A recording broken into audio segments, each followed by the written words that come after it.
Assalamualaikum warahmatullahi wabarakatuh. Waalaikumsalam warahmatullahi wabarakatuh. Alhamdulillah, puji dan syukur kehadirat Allah Subhanahu wa Ta'ala.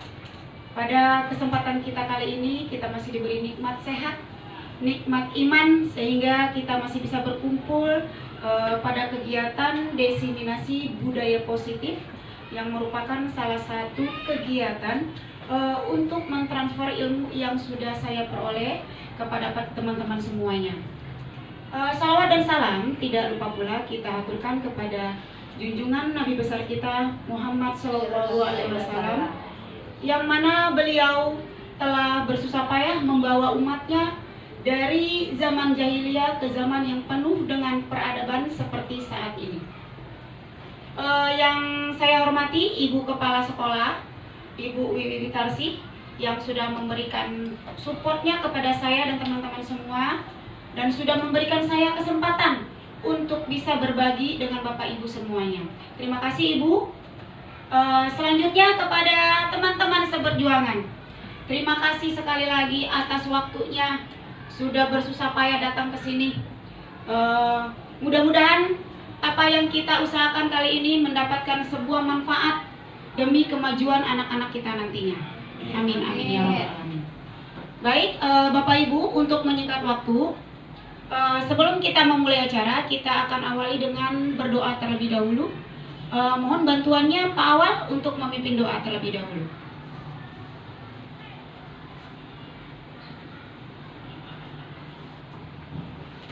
Kepadanya seluruh peserta, mari kita berdoa sejenak, mudah-mudahan acara ini lancar dengan sukses. Berdoa mulai.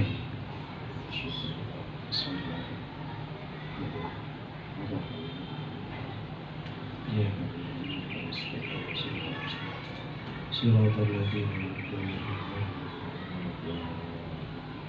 Berdoa selesai. Terima kasih. Assalamualaikum warahmatullahi wabarakatuh. Terima kasih Pak Awal untuk pimpin doanya. Semoga apa yang kita laksanakan hari ini mendapatkan keberkahan dan manfaat untuk kita semua. Menginjak acara selanjutnya, saya minta tolong kepada Ibu Ari untuk memimpin lagu Indonesia Raya.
Terima kasih Bu.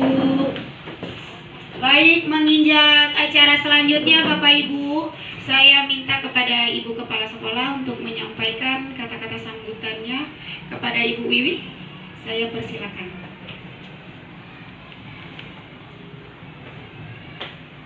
Terima kasih Bu Dewi. Bismillahirrahmanirrahim. Assalamualaikum warahmatullahi wabarakatuh. Waalaikumsalam warahmatullahi wabarakatuh. Alhamdulillah, hari ini hari jadwalnya Bu Dewi untuk melaksanakan praktek kegiatan diseminasi, yang mana ini adalah tagihan laporan pendidikan dalam CGP ini ya Bu Dewi. Mudah-mudahan kegiatan ini diberi kelancaran.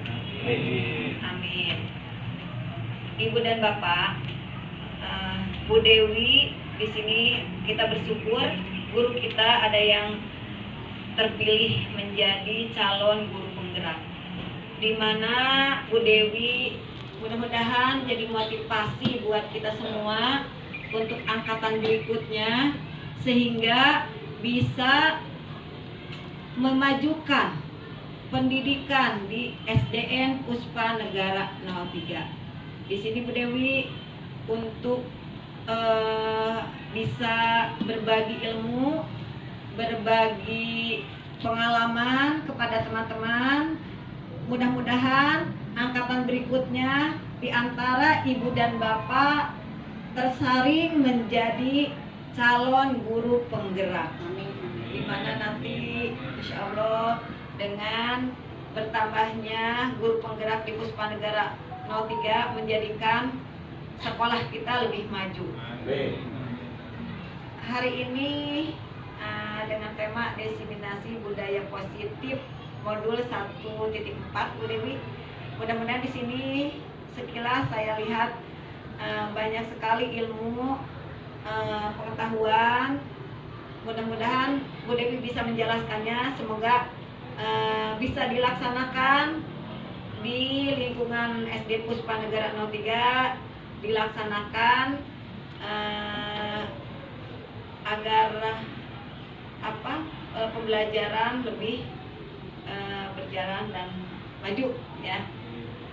Itu aja mungkin Bu Dewi, tidak panjang lebar. Semangat untuk Bu Dewi, semangat untuk teman-teman. Saya mohon kepada teman-teman agar kegiatan Bu Dewi bisa lancar. Jika ada Bu Dewi membutuhkan pertolongan, tolong bantu. Ya, itu aja dari saya. Wabillahi taufiq wal hidayah. Wassalamualaikum warahmatullahi wabarakatuh. Waalaikumsalam warahmatullahi wabarakatuh. Terima kasih Ibu. Nah, teman-teman, tadi Ibu sudah menyampaikan mudah-mudahan untuk kedepannya ada di antara kita yang tersaring CGP kembali. Berhubung untuk sekarang angkatan 10 sudah buka ini pendaftarannya. Ayo teman-teman yang masih muda-muda, yang masih energik, semangat untuk ikut bergabung. Semoga kita bisa lebih memajukan pendidikan kita, khususnya di SDN Puspa Negara 03. Baik Bapak Ibu, masih semangat? Oke, kita tepuk semangat dulu ya. Tepuk semangat.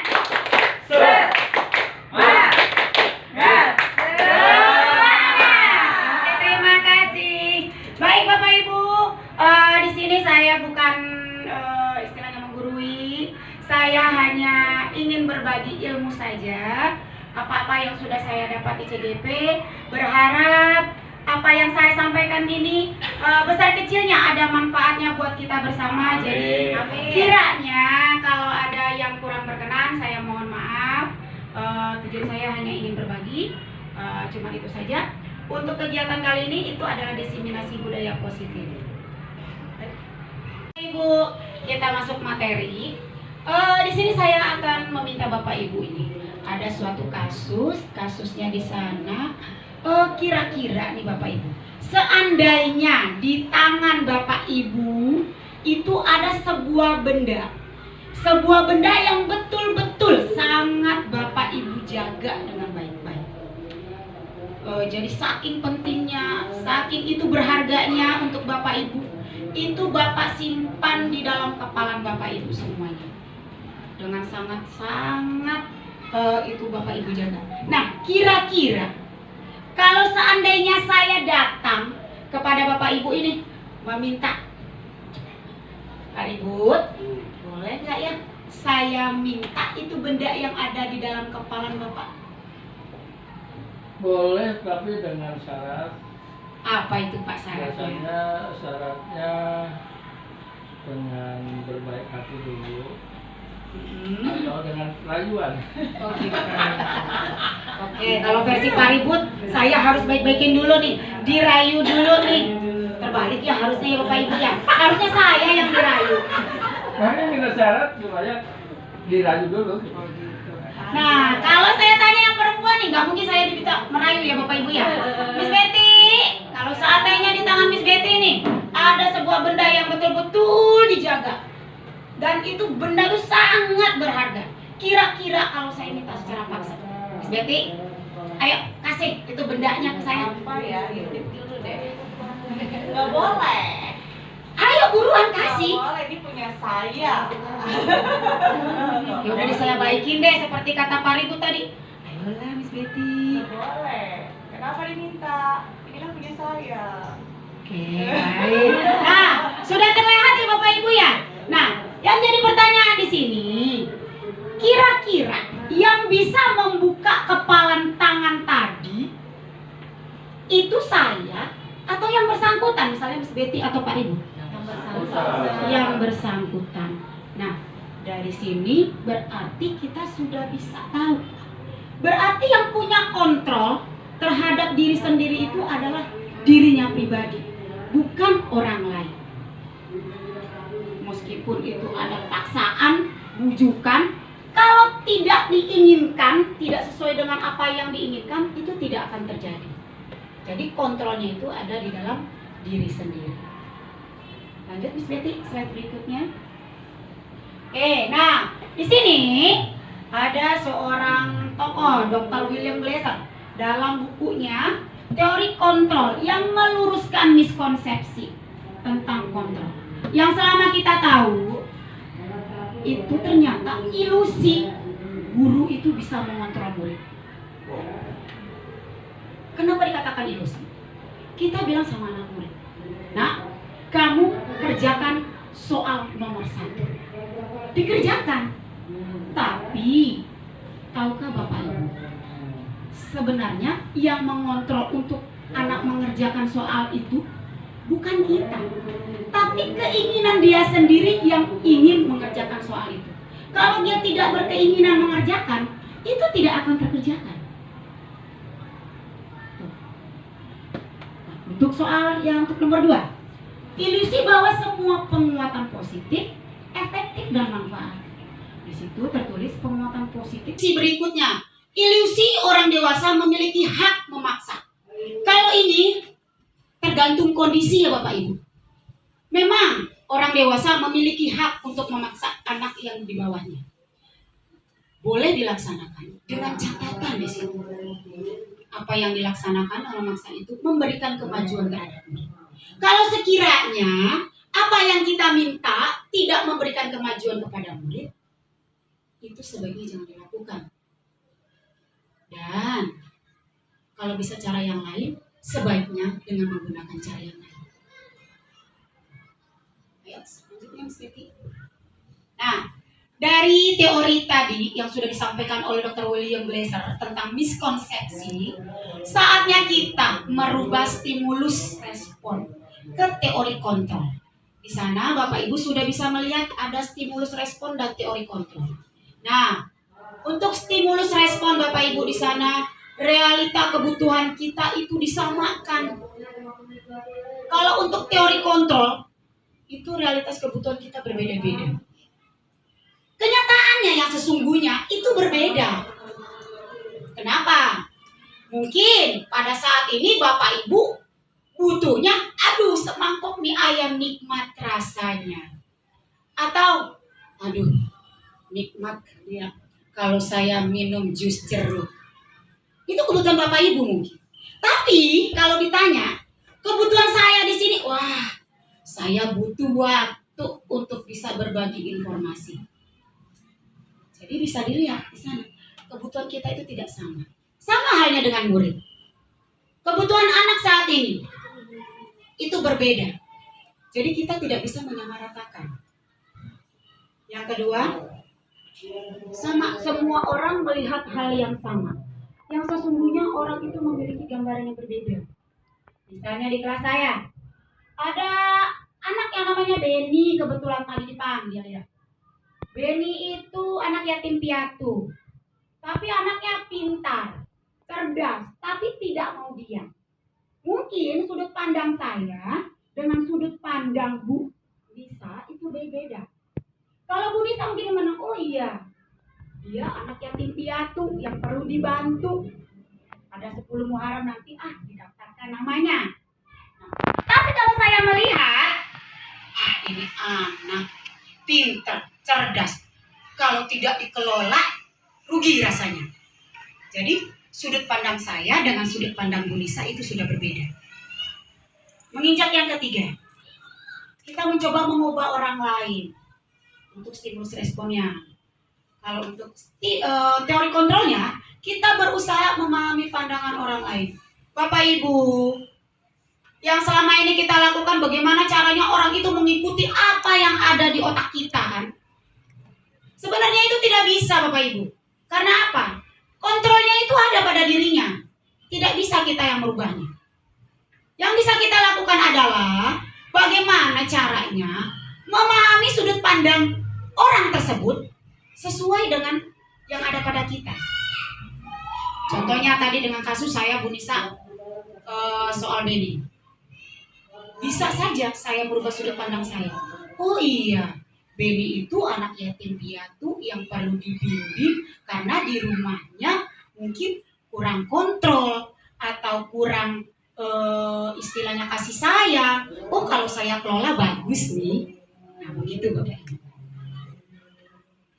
Nah berikutnya, kalau untuk stimulus respon, perilaku buruk itu dianggap suatu kesalahan. Tapi kalau untuk teori kontrol, semua perilaku itu ada tujuannya. Jadi Bapak Ibu, anak-anak melakukan kesalahan, melakukan pelanggaran itu pasti ada suatu kebutuhan yang belum terpenuhi. Misalnya, kasus di SMP sekarang yang lagi marak. Kasus pemalakan. Ada yang memalak uang, ada yang bentuknya memalak makanan. Kita tidak bisa serta-merta langsung menjudge itu anak, kamu salah, kamu buruk. Tidak bisa. Tapi kita harus mengulik kembali, kenapa ini anak sampai berbuat demikian? Apa kebutuhannya yang belum terpenuhi? Oh iya, ternyata ini anak melakukan pemalakan itu. Dia dari rumah tidak dikasih jajan sama orang tuanya. Atau di rumah dia dibawakan bekal sama orang tuanya, ternyata bekalnya tidak sesuai dengan seleranya. Jadi, kita sebagai guru, kewajiban kita adalah mencari tahu kebutuhan apa yang belum terpenuhi oleh kita sehingga ini anak sampai melakukan pelanggaran. Oke, Bapak Ibu. Maaf Bapak Ibu, kira-kira penjelasan saya ini terlalu cepat apa tidak ini? Luar biasa. Mantap. Takutnya terlalu cepat. Waduh, Bu Dewi mau ngebut kemana ini? Oke, lanjut Bu Betty. Lanjut. Nah, sekarang udah masuk kita ke topik yang kedua, disiplin positif. Disiplin positif. Kalau disiplin, kita bicara disiplin positif nih Bapak Ibu. Itu disiplin positif itu merupakan rasa tanggung jawab untuk melakukan nilai-nilai kebajikan. Di situ kita perlu garis bawahi nilai-nilai kebajikan universal. Kebajikan maksud di situ adalah hal-hal positif yang akan kita kembangkan terhadap anak.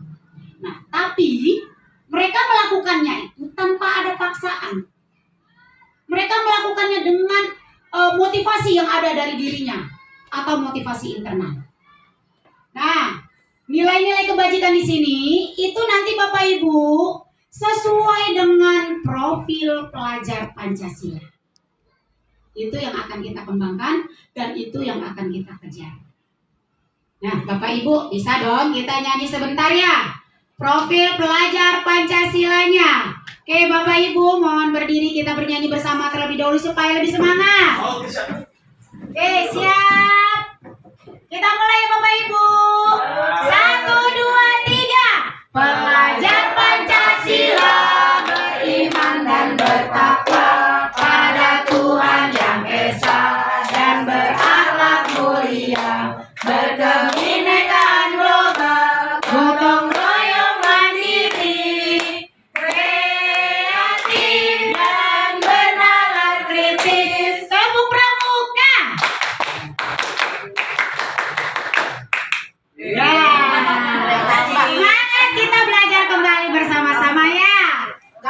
Bapak Ibu, salah itu namanya manusia. Ya. Kalau bukan salah, bukan manusia. Oke, baik, kita lanjutkan ya Bapak Ibu. Nah, tadi berbicara tentang motivasi internal. Ternyata motivasi itu bukan motivasi internal saja. Ada motivasi-motivasi lain. Yang pertama, motivasi untuk menghindari hukuman. Ini yang paling banyak di kelas kita. Anak mengerjakan tugas. Karena apa? Takut diomelin Bu Dewi. Anak diam. Tak dilaporin sama mamanya. Nah, datang terlambat. Oke, dimarahin ku ibu. Nah, itu. Jadi hanya untuk menghindari hukuman. Tidak ada kesadaran dalam diri. Ini merupakan motivasi yang paling rendah levelnya. Paling rendah. Karena takut dihukum. Nggak ngerjain administrasi, ntar di WA sama ibu dicabut. Isukan ya akreditasi nih. Ayo kumpulkan. Iya, tadi kerja ibu. Bisa ditanyakan deui ku si ibu. Tuh, ini untuk menghindari hukuman. Berikutnya, ada yang namanya motivasi melakukan sesuatu itu karena ingin mendapatkan imbalan atau penghargaan. Seperti saya kemarin, astagfirullahaladzim, saya kemarin memang melakukan yang namanya memberikan hadiah kepada anak-anak yang memang kalau nilai ulangannya atau nilai tugasnya itu 100. Baik itu berupa benda maupun itu berupa uang. Kebetulan saya melakukan sebelum saya tahu ini. Nah, kenapa ini dikategorikan memang ini motivasi yang kurang baik juga? Karena dia melakukan karena ada imbalan saja. Takutnya anak kalau gak ada imbalan, gak ada duitnya. Gak ada duitnya, gak ada imbalannya, gak ada tanda jasanya, gak ada cendera matanya. Nah, seperti itu. Itu juga kurang baik. Tapi apakah boleh atau memang benar-betul tidak boleh dilakukan? Boleh dilakukan dengan catatan. Dilakukannya tidak berkesinambungan. Atau hari ini kasih minggu ini, 2 minggu berikutnya baru kasih lagi hadiah. Boleh. Jadi tidak secara konsisten. Kasih terus. Selain tekor, kita ternyata mendidik anak untuk pamrih. Itu yang tidak boleh. Berikutnya, ini yang harus kita kembangkan Bapak Ibu. Motivasi untuk menjadi mereka yang mereka inginkan. Jadi melakukan sesuatu itu seperti mereka yang mereka inginkan. Saya ingin menjadi manusia yang bertanggung jawab. Jadi mau tidak mau, ada atau tidak ada yang memonitor, lakukan dengan penuh tanggung jawab. Itu merupakan suatu bentuk penghargaan terhadap diri sendiri juga. Oh ya, kalau saya melakukan ini, berarti saya menghargai diri saya sendiri. Tidak melakukan ini, misalnya yang negatif, oh saya menghargai diri saya sendiri. Karena tanggung jawab saya bukan hanya kepada sesama, tapi tanggung jawab saya juga kepada Lillahi Ta'ala. Jadi, yang motivasi ketiga inilah yang akan kita kembangkan dan kita munculkan terhadap anak-anak kita dalam melaksanakan disiplin positif. Sekarang kita lanjutkan untuk yang materi ketiga, itu hukuman, konsekuensi, dan restitusi. Nah, seperti yang kita ketahui ya Bapak Ibu, kalau hukuman mungkin kita sudah sangat paham. Hukuman itu kita yang menentukan bentuk hukumnya. Jadi itu sesuatu hal yang akan menyakitkan oleh anak. Menyakitkan dan memang itu harus terjadi. Dampaknya sama anak, itu anak akan merasa tidak nyaman, merasa dendam. Sehingga hubungan baik antara guru dan anak itu tidak akan berkembang dengan baik. Dan pemberian hukuman juga akan membentuk anak yang akan lebih agresif. Jadi yang tadinya anak hanya bertindak sesuatu hal yang negatifnya sedikit, kita beri hukuman, itu bukannya akan membuat anak lebih baik, malah justru akan membuat anak menjadi melakukan sesuatu hal yang lebih meningkat lagi kesalahannya. Nah, untuk konsekuensi itu merupakan suatu kesepakatan antara guru dan murid. dan murid tahu konsekuensi apa jika mereka itu melakukan pelanggaran. Nah, bedanya untuk konsekuensi, guru itu harus melakukan monitoring yang secara berkesinambungan atau konsisten. Kenapa? Kalau kita tidak melakukan monitoring, berarti kita tidak akan tahu anak itu melakukan suatu kesalahan atau pelanggaran terhadap konsekuensi atau tidak. Nah, ini Bapak Ibu, restitusi. Restitusi ini mungkin hal yang baru buat kita. Restitusi ini itu merupakan pilihan untuk menyelesaikan masalah. Kita di sana meminta anak untuk menjadi manusia yang lebih bertanggung jawab, membentuk anak menjadi lebih mandiri. Nah, untuk pelaksanaannya itu bisa dilakukan terhadap permasalahan apapun, dan dampaknya anak akan lebih bertanggung jawab sampai masa yang akan datang. Lanjut, Miss Betty. Bapak Ibu, berikut saya tampilkan ciri-ciri restitusi. Restitusi itu bukan sebagai penebus kesalahan, tetapi belajar dari kesalahan. Kalau hukuman itu menebus kesalahan ya Bapak Ibu ya. Anak salah, kita kasih hukuman sebagai penebusannya. Nah, tapi kalau restitusi itu bukan, tetapi anak dituntut untuk belajar dari kesalahan yang mereka buat. Apa sih kesalahan yang kamu buat? Kenapa? Bagaimana itu bisa terjadi? Nah, jadi di sana itu menuntut kita untuk mencari solusi, menuntut anak bertanggung jawab terhadap masalah yang mereka bikin. Berikutnya, restitusi itu memperbaiki hubungan. Hubungan yang diperbaiki di sana ada hubungan antara guru dan murid, ada antara murid dan murid. Hubungan guru dan murid itu seperti apa? Kalau kita memberikan hukuman, mau tidak mau nih Bapak Ibu, pasti di dalam hati anak akan ada rasa benci, ada rasa dendam. Ah, si ibu itu mah kemarin saya dihukum gara-gara ini. Kesal, dongkol. Itu ada di hati anak kalau kita memberikan hukuman. Nah, kalau restitusi, itu hubungan antara guru dan murid akan terjalin dengan baik. Begitu juga dengan murid yang melakukan kesalahan dan yang dikenai kesalahan tersebut. Maksudnya bagaimana, Bu? Maksudnya, misalnya si A melakukan kesalahan memalak kepada si B. Nah, si A dituntut, apa sih yang harusnya sebaiknya kamu lakukan? Oh, saya harus meminta maaf. Dengan meminta maaf saja, kadang-kadang hubungan yang tadinya sudah renggang bisa akan menjadi baik kembali. Apalagi ada tindakan-tindakan berikutnya. Berikutnya, restitusi adalah tawaran, bukan paksaan. Tawaran di sini maksudnya Bapak Ibu, anak itu ditawarkan, apa sih yang bisa kamu lakukan untuk menyelesaikan masalah kamu dengan si A dan si B. Jadi bukan kita sebagai guru yang menentukan, kamu harus begini, kamu harus begini. Nah, bukan seperti itu. Restitusi dituntut untuk melihat ke dalam diri. Maksudnya melihat ke dalam diri bagaimana? Mereka dituntut, apakah kamu melakukan kesalahan? Kalau memang kamu melakukan kesalahan yang bagaimana?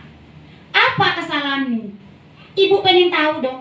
Coba kamu sebutkan, kira-kira sesuai nggak dengan apa yang kamu inginkan?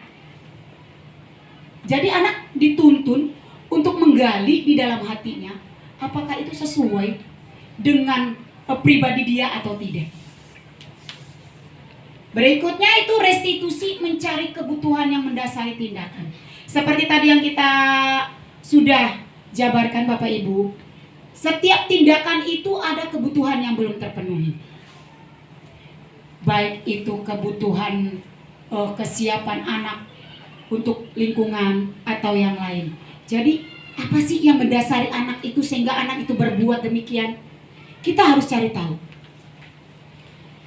Nah, terus berikutnya, restitusi itu fokus pada solusi, bukan fokus pada kamu salah, kamu begini salah, kamu begitu salah.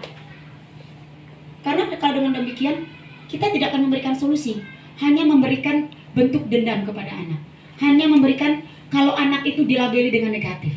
Tapi kalau restitusi, oh ya nak, kalau kamu salah, harusnya bagaimana? Ayo kita cari yuk penyelesaiannya bagaimana. Nah, itulah ciri-ciri restitusi. Kita lanjutkan kembali, masih semangat Bapak Ibu.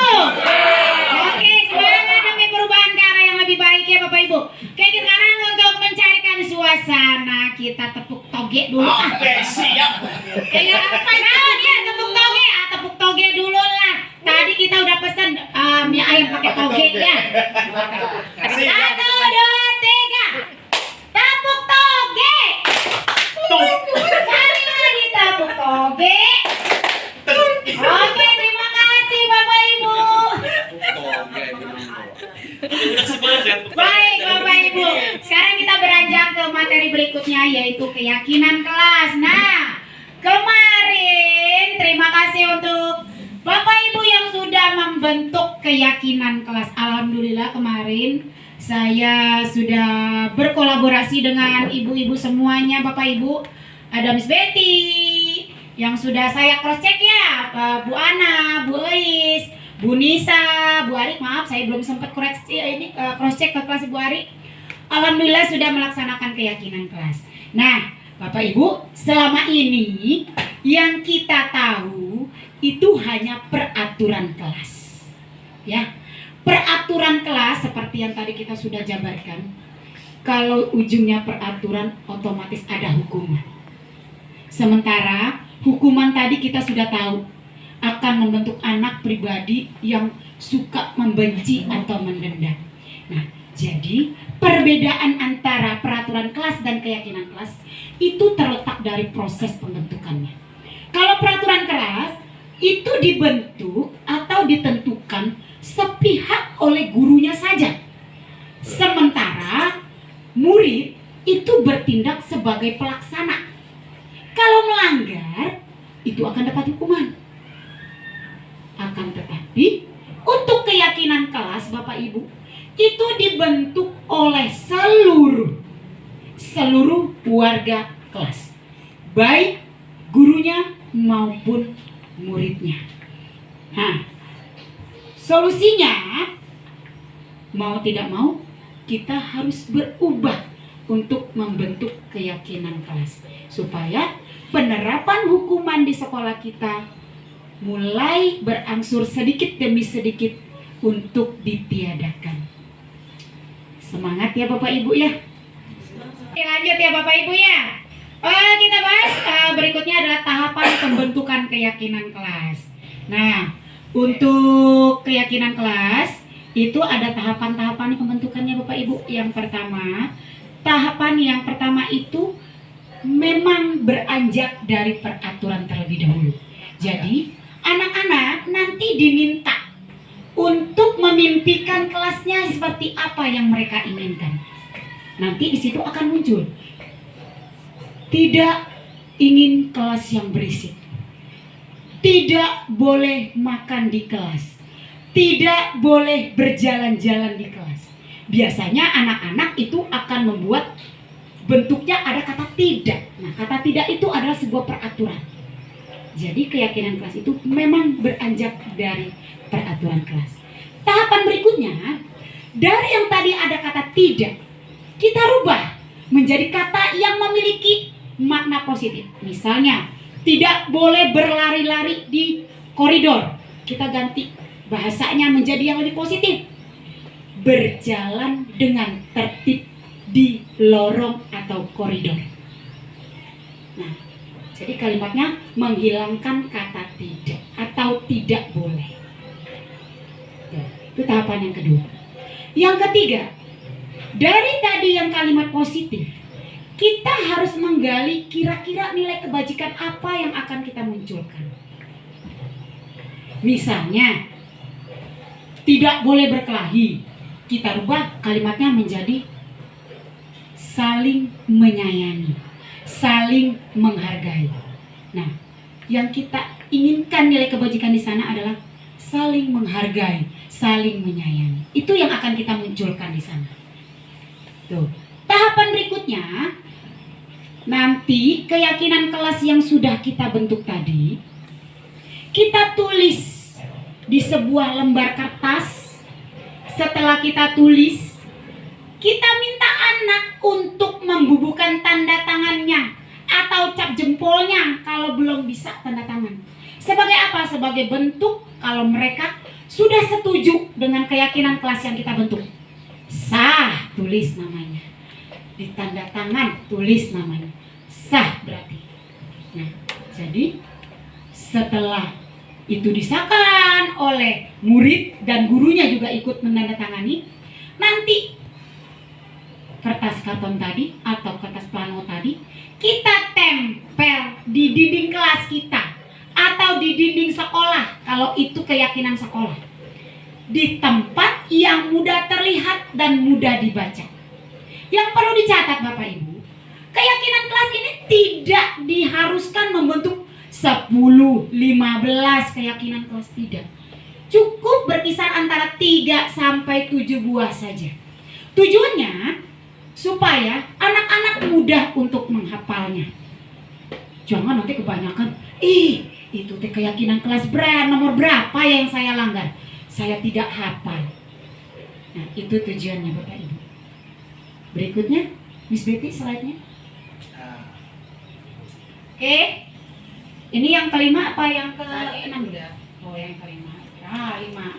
Yang kelima, ada di sana 5 kebutuhan dasar manusia. Seperti yang tadi saya sampaikan Bapak Ibu, di sesuatu kesalahan yang dilakukan oleh anak itu pasti ada kebutuhan yang belum terpenuhi. Kenapa anak melakukan itu? Apa nih kebutuhan yang belum saya penuhi sebagai guru nih? Yang pertama, kebutuhan untuk bertahan hidup. Wah, ini mah udah pasti kita emak-emak hafal ini. Kebutuhan untuk bertahan hidup sudah jelas, sandang, pangan, papan. Nah, contoh tadi yang saya berikan, yang anak memalak tadi dalam bentuk makanan, itu merupakan salah satu bentuk kebutuhan dasarnya yang tidak terpenuhi adalah kebutuhan untuk bertahan hidup.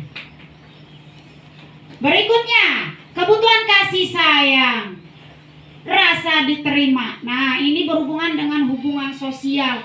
Diterima tidak ini anak di lingkungannya. Biasanya anak yang di rumahnya diabaikan oleh orang tua, tidak mendapatkan perhatian. Di sekolah dia kadang-kadang melunjak. Di sekolah kadang-kadang dia cari perhatian. Perhatiannya bagaimana? Nah, kadang-kadang anak itu melakukan sebuah kesalahan.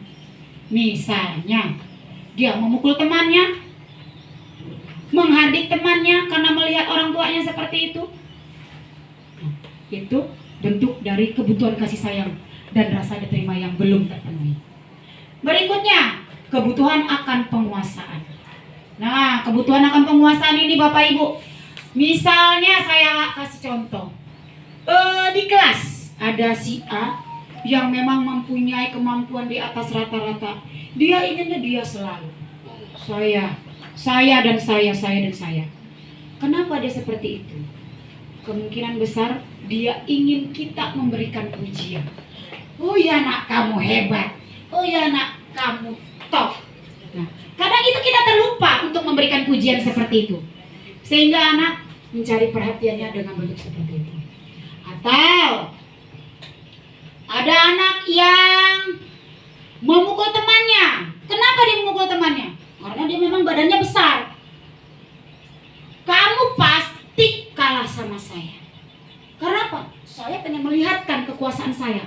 Badan saya besar. Saya punya kemampuan mengendalikan kamu. Saya intimidasi kamu.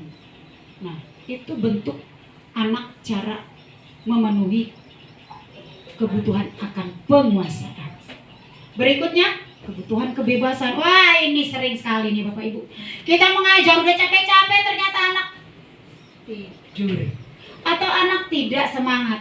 Kenapa? Karena dia merasa bosan di kelas kita. Saya pengen bebas. Kenapa? Karena memang anak itu kodratnya itu bermain Bapak Ibu.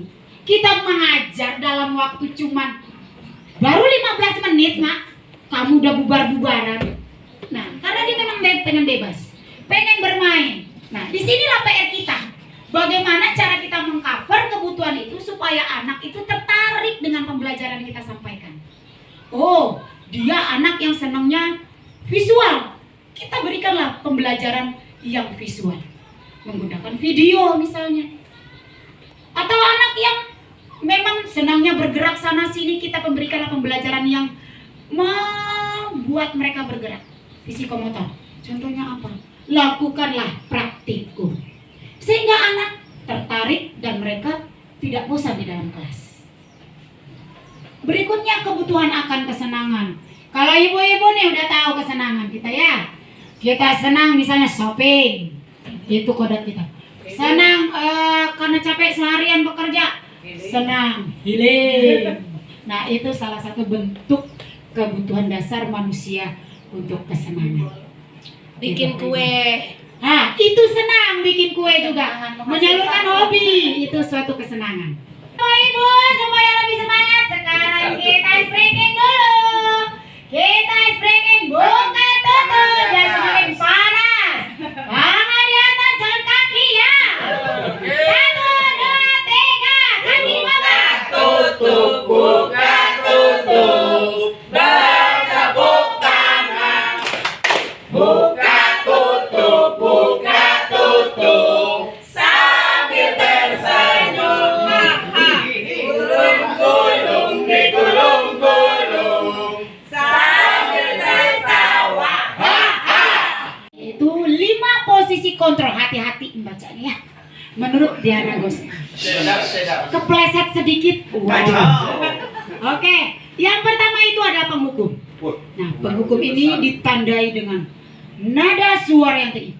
Kamu, nada suara tinggi, mata melotot, biasanya tangan menunjuk, menuding-nuding. Itu ciri-cirinya. Seperti yang sudah disampaikan tadi Bapak Ibu, itu akan merusak hubungan antara guru dan murid dan membentuk anak menjadi pribadi yang pendendam. Itu posisi kontrol yang seharusnya kita hindari. Berikutnya, pembuat merasa bersalah. Ciri-cirinya, nadanya halus, sedih, dan posisi badannya merapat. Seperti, "Nak, kamu jangan begitu. Besok jangan diulangi ya."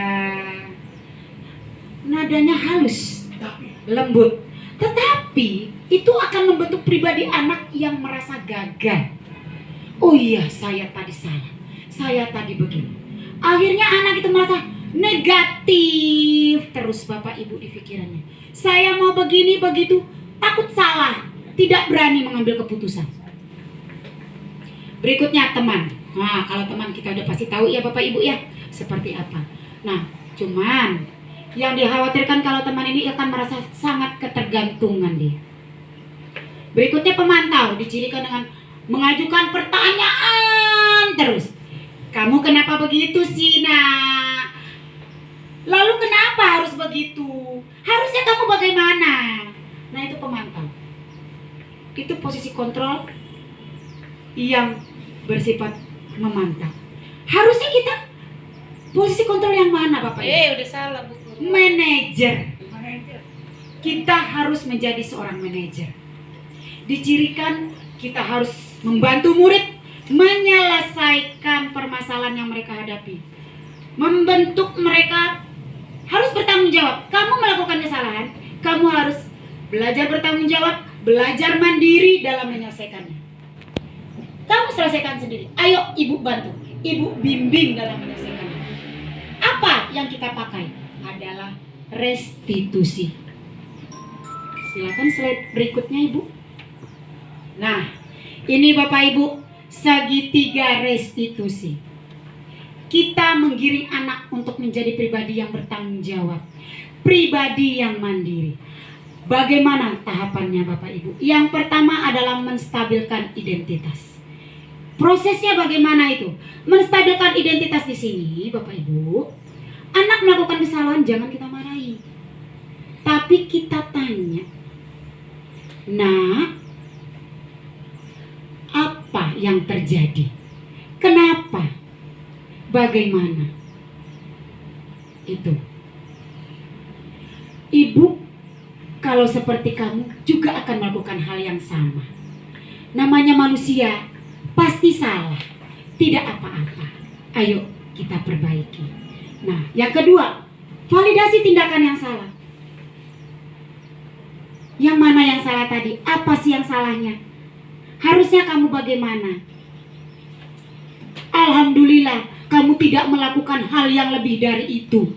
Kalau ibu mungkin, ibu hajar kali ya anak itu. Nah, itu bentuk-bentuk validasi tindakan yang salah. Nah, yang terakhir menanyakan keyakinan kelas. Kalau tadi anaknya berantem, keyakinan mana sih nak yang kamu langgar? Ibu, keyakinan yang saya langgar adalah saya tidak menghormati teman saya, sehingga saya sampai memukul. Harusnya tadi saya kalau tidak boleh dipinjamin tidak memukul dia, Bu. Berarti saya tidak menghormati dia, tidak menghargai dia. Seperti itu, Bu. Nah, nanti di sini juga kita tanyakan. Kalau sudah seperti itu, baiknya kamu bagaimana, nak? Kita gali maunya anak itu seperti apa. Minta maaf, Bu. Biasanya keluar seperti itu. Nah, kalau minta maaf, selain minta maaf ada nggak ya, nak? Hal yang bisa kamu lakukan? Iya, Bu. Saya akan kembalikan barang yang tadi saya ambil paksa karena minjem nggak boleh. Nah, seperti itu Bapak Ibu. Baik Bapak Ibu, untuk catatan, setiap anak yang melanggar aturan berarti ada kebutuhan yang belum terpenuhi. Nah, kewajiban kita sebagai seorang guru adalah mengidentifikasi kebutuhan-kebutuhan tersebut. Supaya apa? Supaya kita bisa bersikap sesuai dengan kondisi murid tersebut. Oke, lanjut. Terima kasih Bapak Ibu untuk waktunya. Sebelum saya tutup, saya ingin meminta Bapak Ibu menuliskan kira-kira apa sih yang sudah Bapak Ibu resapi hari ini. Nanti saya akan bagikan Bapak Ibu kertas sticky note-nya. Saya mau minta tolong sama Bapak Ibu, kira-kira apa saja materi atau manfaat dari kegiatan yang sudah saya sampaikan hari ini.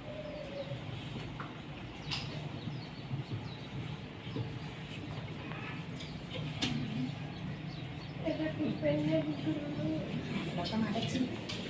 Kita sapa ada.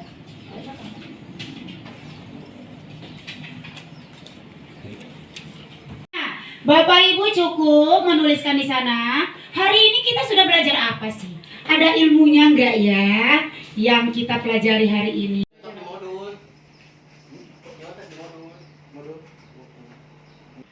Semoga apa yang kita pelajari hari ini itu nanti akan bermanfaat untuk kita semua.